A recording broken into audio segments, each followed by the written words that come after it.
Open the eyes of my heart. I want to see you. I want to see you. Open the eyes of my heart, Lord. Open the eyes of my heart. I want to see you. I want to see you. To see you high and lifted up, shining in the light of your glory. Pour out your power and love as we sing holy, holy, holy. To see you high and lifted up, shining in the light of your glory. Pour out your power and love as we sing holy, holy, holy. Holy, holy, holy. Holy, holy, holy. Holy, holy, holy. I want to see you.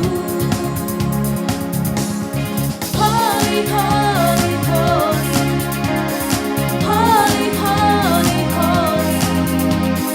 Holy, holy, holy. I want to see you. To see you high and lifted up, shining in the light of your glory. Pour out your power and love as we sing holy, holy, holy. To see you high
Shalom adik-adik, jumpa lagi dengan Kalisien minggu ini ya. Minggu kemarin, bulan lalu Kalisien baru cerita tentang siapa yang masih ingat tokoh Alkitab yang gagah berani. Ada yang masih ingat cerita Kalisien waktu bulan lalu? Ada satu tokoh Alkitab yang gagah berani, namanya siapa? Yang masih ingat berarti dia memperhatikan dan mendengarkan firman Tuhan dengan baik. Siapa namanya? Depannya G, adik-adik. Gideon ya adik-adik ya, yang masih ingat cerita Kalisien bulan lalu, ada tokoh Alkitab bernama Gideon adik-adik ya. Nah, kali ini Kalisien mau cerita tentang tokoh Alkitab perempuan adik-adik. Ada gak adik-adik tokoh Alkitab perempuan? Ada. Nah, kita simak ya cerita habis ini adik-adik ya. Kita nonton dan adik-adik perhatikan ceritanya. Oke, silakan ditonton.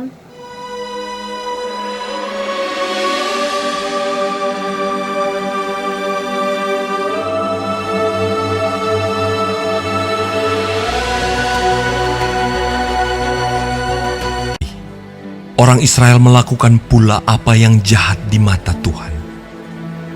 Lalu Tuhan menyerahkan mereka ke dalam tangan Yabin, Raja Kanaan, yang memerintah di Hazor. Panglima tentaranya ialah Sisera, dan 20 tahun lamanya ia menindas orang Israel dengan keras. Lalu orang Israel berseru kepada Tuhan.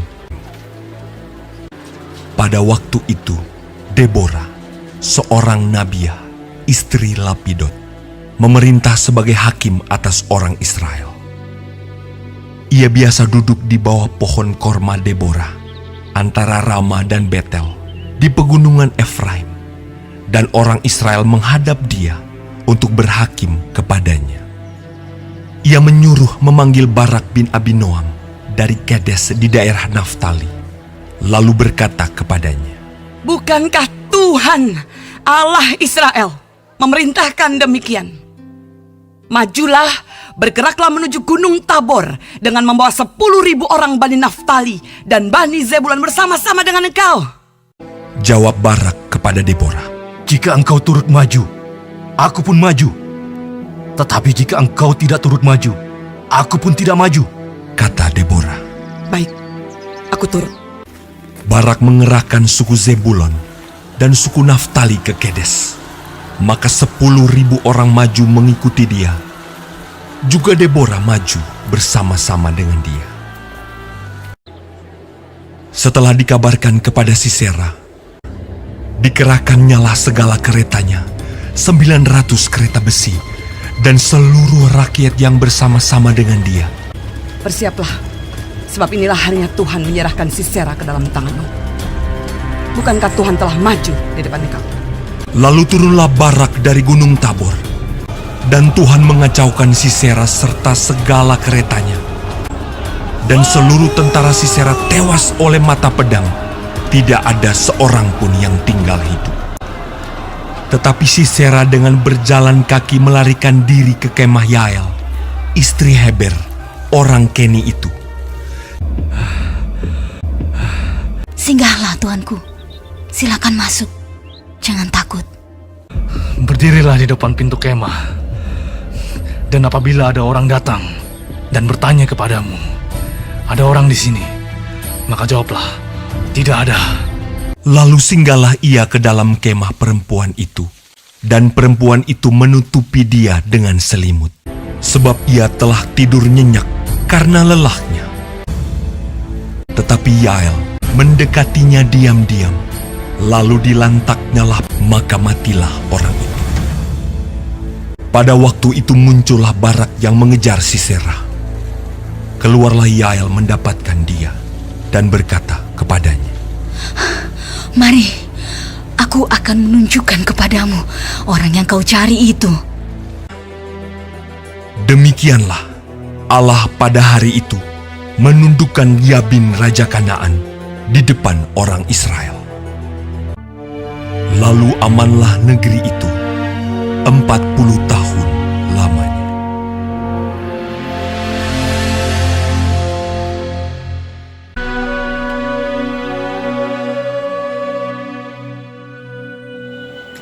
adik-adik sudah simak ceritanya barusan?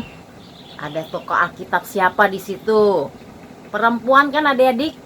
Namanya siapa? Deborah adik-adik. Nah, ternyata tokoh Alkitab tidak hanya laki-laki saja adik-adik. Ada tokoh Alkitab perempuan. Dia bernama Deborah. Deborah ini adalah hakim adik-adik.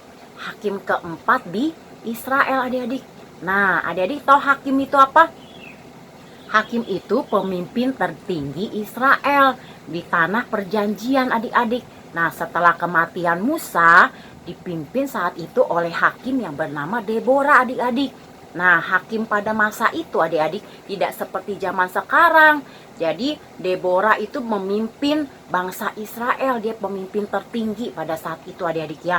Walaupun dia perempuan tetapi dia hebat adik-adik. Dia memiliki jiwa kepemimpinan adik-adik ya. Nah, Deborah ini menghakimi bangsa Israel di kediamannya di pegunungan Efraim adik-adik. Nah, Deborah ini adalah satu-satunya hakim wanita di Israel.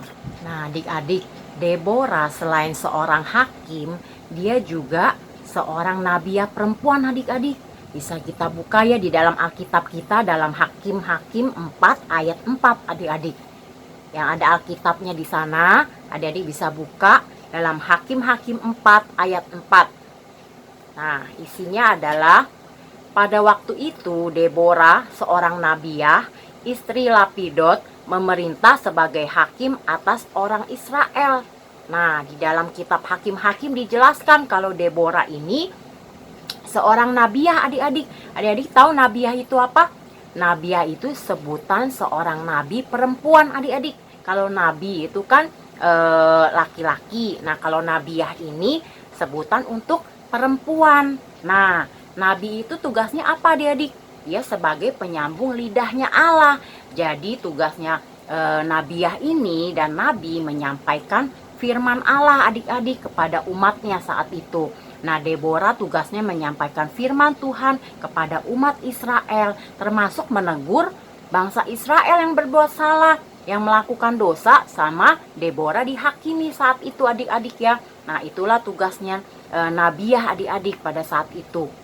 Nah, dalam video sebelumnya yang adik-adik lihat, di situ memberitahukan pesan apa adik-adik? Tuhan itu menyuruh Deborah untuk mengalahkan musuhnya Israel saat itu. Musuhnya Israel saat itu siapa adik-adik? Kalau adik-adik simak film yang barusan, adik-adik bisa tahu. Musuhnya Israel itu Sisera adik-adik. Nah, dia suka menindas bangsa Israel adik-adik. Dia sudah menindas bangsa Israel selama 20 tahun adik-adik. Makanya Tuhan menyuruh Deborah untuk mengalahkan musuh Israel saat itu yang namanya Sisera adik-adik. Nah, adik-adik, Deborah memilih satu orang pemimpin adik-adik pada saat itu. Pemimpinnya itu bernama Barak adik-adik. Nah, Barak ini ditugaskan oleh Deborah untuk berperang melawan orang Kanaan adik-adik. Yang tadi namanya apa? Sisera adik-adik ya. Ya, Barak dipilih oleh Deborah untuk maju berperang melawan orang Kanaan, musuh Israel saat itu. Nah, saat itu yang dipimpin orang Kanaan itu dipimpin oleh seorang raja bernama Yabin adik-adik. Nah, si Barak ini dia mau maju berperang melawan orang Kanaan yang dipimpin oleh Raja Yabin adik-adik namanya ya. Nah, adik-adik, Deborah ini tidak lalai akan pesan Tuhan. Tuhan sudah kasih tahu sama Deborah, Deborah, kamu harus maju berperang untuk melawan orang Kanaan, Sisera itu adik-adik. Nah, Deborah dengar-dengaran akan perintah Tuhan. Akhirnya apa adik-adik? Dengan strategi yang dilakukan oleh Deborah, dengan menunjuk Barak sebagai ketuanya adik-adik ya untuk maju berperang, akhirnya peperangan dimenangkan adik-adik oleh bangsa Israel. Hebat ya adik-adik ya. Ternyata Deborah ini seorang pemimpin yang berani. Tidak hanya laki-laki yang Tuhan tunjuk adik-adik. Deborah perempuan juga Tuhan bisa pakai untuk dapat memenangkan suatu peperangan adik-adik. Nah, adik-adik, teladan apa yang adik-adik bisa tangkap dari kisahnya Deborah adik-adik? Deborah ini satu adik-adik. Dia orangnya rendah hati adik-adik. Dia selalu berserah kepada Tuhan dan selalu berharap kepada Tuhan adik-adik. Nah, itu teladan Deborah yang pertama. orangnya rendah hati. Orang yang rendah hati akan memperoleh kemenangan adik-adik. Buktinya Deborah bisa memimpin peperangan ya adik-adik. Akhirnya dimenangkan oleh bangsa Israel adik-adik ya. Nah, yang kedua itu Deborah itu pendengar yang baik. Nah, adik-adik suka dengar-dengaran gak? Deborah ini pendengar yang baik. Dia tidak suka memotong pembicaraan orang. Dia menghargai setiap pendapat orang adik-adik. Nah, menjadi pendengar yang baik juga termasuk dengan mendengarkan firman Tuhan adik-adik. Di setiap minggu kita mendengarkan firman Tuhan dengan baik, mendengarkan perintah dari orang tua dan juga perintah Tuhan adik-adik ya. Nah, itulah teladan Deborah. Yang ketiga adik-adik, Deborah itu pemimpin yang berani adik-adik. Dia walaupun perempuan, dia enggak minder. Dia tahu Tuhan akan memimpin Deborah. Deborah berani karena yakin akan penyertaan Tuhan adik-adik. Jadi adik-adik yang perempuan, jangan menganggap remeh. Tuhan bisa pakai adik-adik dengan luar biasa adik-adik ya. Nah, yang keempat, teladan apa yang kita ambil dari Deborah? Deborah orangnya tunduk dan taat kepada Tuhan. Karena bisa aja Deborah menolak kan kalau waktu Tuhan suruh, Deborah maju kamu lawan orang Kanaan saat itu. Bisa aja Deborah menolak ya karena dia perempuan.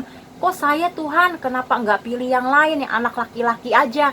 Nah, saat itu Deborah tunduk dan taat kepada Tuhan. Dan segala perintah Tuhan adik-adik, dia taat adik-adik ya. Nah, kita mau belajar 4 teladan yang Deborah ajarkan saat ini, hari ini. Pertama tentang rendah hati, kedua pendengar yang baik, ketiga pemimpin yang berani, keempat tunduk dan taat kepada Tuhan. Siapa yang mau rendah hati seperti Deborah? Nah, rendah hati itu dia mau dengar-dengaran, dia mau selalu berserah kepada Tuhan dan berharap kepada Tuhan adik-adik, dan tidak mengandalkan kekuatannya sendiri. Itu namanya rendah hati adik-adik ya. Dan kedua, menjadi pendengar yang baik. Adik-adik belajar untuk menjadi pendengar yang baik, mendengarkan firman Tuhan setiap minggu adik-adik. Mendengarkan apa adik-adik? Mendengarkan penjelasan dari guru-guru, itu juga pendengar yang baik. Jadi adik-adik juga harus memperhatikan orang tua menjelaskan, adik-adik harus dengar-dengaran adik-adik ya. Dan juga harus menjadi pemimpin yang berani adik-adik. Kalau Tuhan pakai adik-adik untuk melayani Tuhan, adik-adik harus berani. Misalkan adik-adik ditunjuk untuk menjadi pemimpin pujian, nah adik-adik harus belajar berani maju ke depan memimpin pujian. Ada yang Tuhan pakai untuk membawakan cerita firman Tuhan seperti kakak-kakak pena. Nah, adik-adik harus berani mengambil pelayanan adik-adik. Mulai dari kecil ini adik-adik boleh belajar adik-adik ya, biar adik-adik menjadi pemimpin yang berani. Dan yang keempat, adik-adik harus tunduk. Yang penting harus tunduk dan taat kepada Tuhan adik-adik ya. Nah, kita akan belajar ya adik-adik ya untuk melakukan teladan yang seperti dilakukan oleh Deborah adik-adik ya. Oke ya, cukup sekian firman Tuhan hari ini. Biarlah adik-adik boleh terus belajar lebih mendalami firman Tuhan setiap minggunya. Mari kita sama-sama lipat tangan, kita berdoa. Tuhan Yesus, terima kasih Tuhan untuk firman-Mu pada hari ini. Biarlah adik-adik Shining Kid boleh belajar tentang Deborah ya Bapak, sosok tokoh Alkitab perempuan ya Bapak yang berani ya Bapak untuk memimpin bangsa Israel saat itu ya Bapak. Ajar kami untuk selalu rendah hati ya Bapak, untuk menjadi pendengar yang baik ya Bapak, yang menjadi anak yang taat ya Bapak, dan selalu ya Bapak melakukan firman-Mu Tuhan. Terima kasih Tuhan. Kembalikan kami Tuhan minggu depan di ibadah online ya Bapak.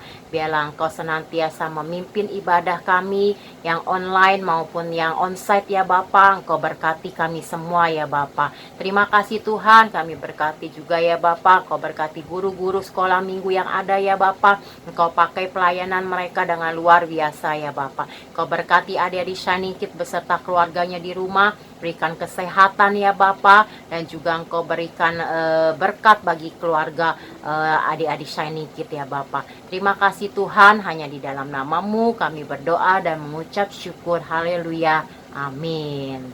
Haleluya, terima kasih yang sudah menyaksikan ibadah hari ini. Tuhan Yesus memberkati. Sampai jumpa minggu depan. Dadah.